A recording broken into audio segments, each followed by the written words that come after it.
Welcome back to the 99, where we're focused on brewing a better competitive commander. I'm your host, Patrick Marlett, and this video is all about the core tenets of cEDH players. That is, the rules we apply while we construct and play commander.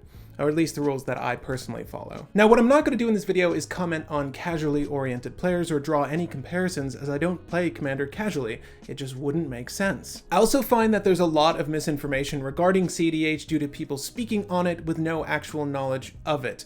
So let's debunk a few of those things today. Competitive players at large are not out for blood or to make your life miserable. One bad local experience with a pub stomper is not the whole community. cEDH players want to have fun too. That's not reserved to other formats or those playing casually. And winning the game doesn't take over having fun when playing Commander. Not every list is the same, and there are still flavorful decks. You'll hear the word spice tossed around every now and then, and oftentimes concerning unspicy cards. Look, cEDH sees many of the same cards, yes, but certain legendaries let you play with actual spice. So, 1, we're not all cutthroat jerks. 2, we like to have fun also, though our version of fun may vary. And 3, not all Grixis lists are bland. Your choice of color identity as well as legendary will do a lot in determining and diversifying what is seen at the cEDH table.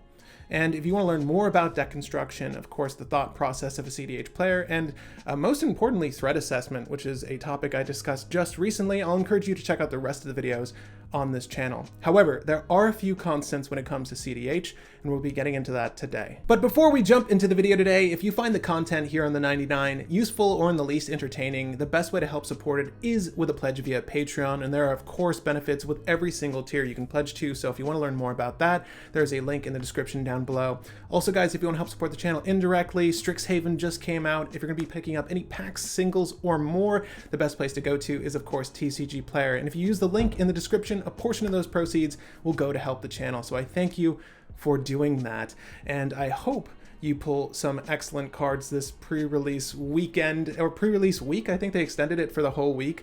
If you're not on the Discord, we've had folks sharing their pre-release packs this whole time, so I'm excited to see more images of tainted packs and demonic tutors getting pulled. Those are some definite must-own cards in the world of cEDH.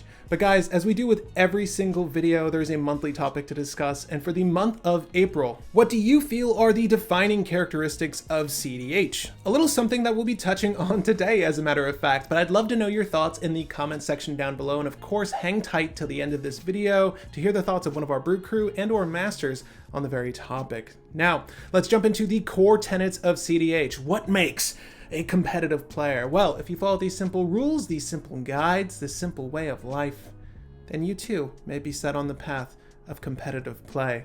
Now, the first rule is every strategy is acceptable. And once you've found said strategy, when you're playing, you play for your meta. And lastly, this is all to do with construction.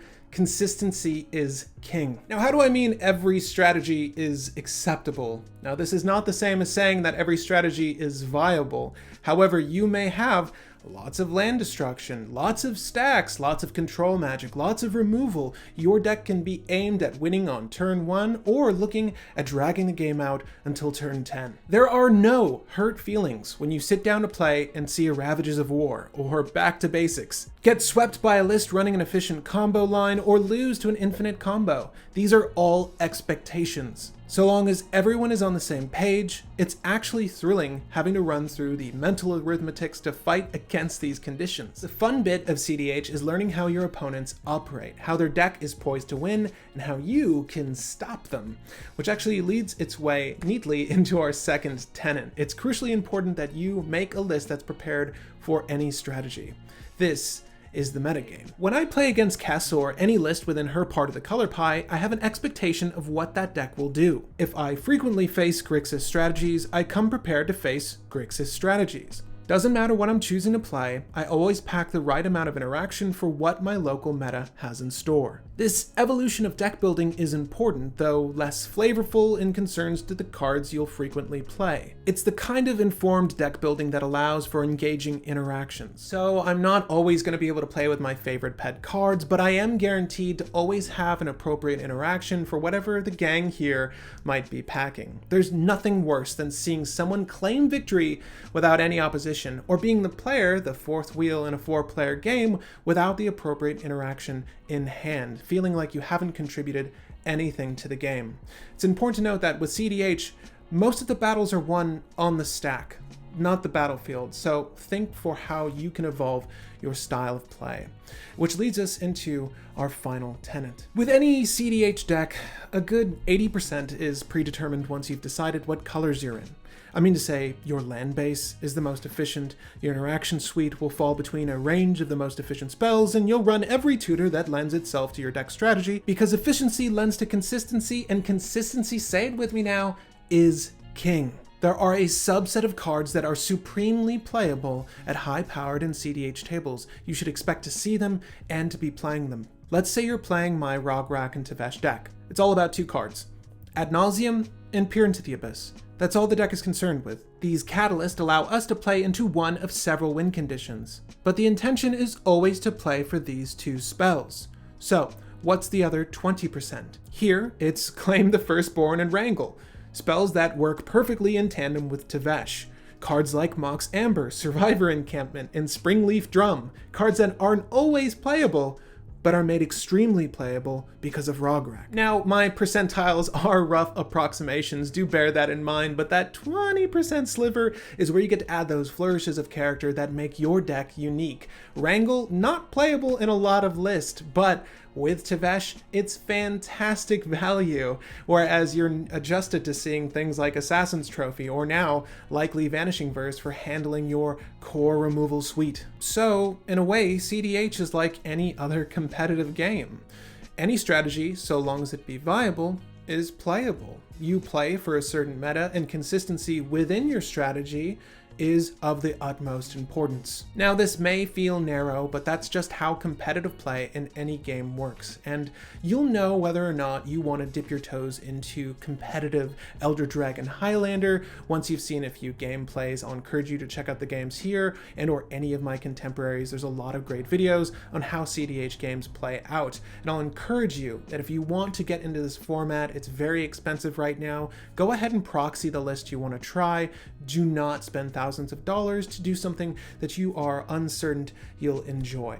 Definitely proxy and play before you determine whether a survival of the fittest is a great investment for you right now. But I'd love to hear your thoughts on this topic as well, guys, the monthly topic itself. What do you feel are the core tenets of cEDH? I'll extend the question of the video today out to you. What do you feel those are? I'd love to know in the comment section down below. But as I close out this video, as I do with all of my videos, I'd like to thank one random Patreon member, and that Patreon member today is, through complete randomnicity, Victoria Parga. You just joined the Patreon. Congratulations. Thank you for joining at the Brew Baby tier.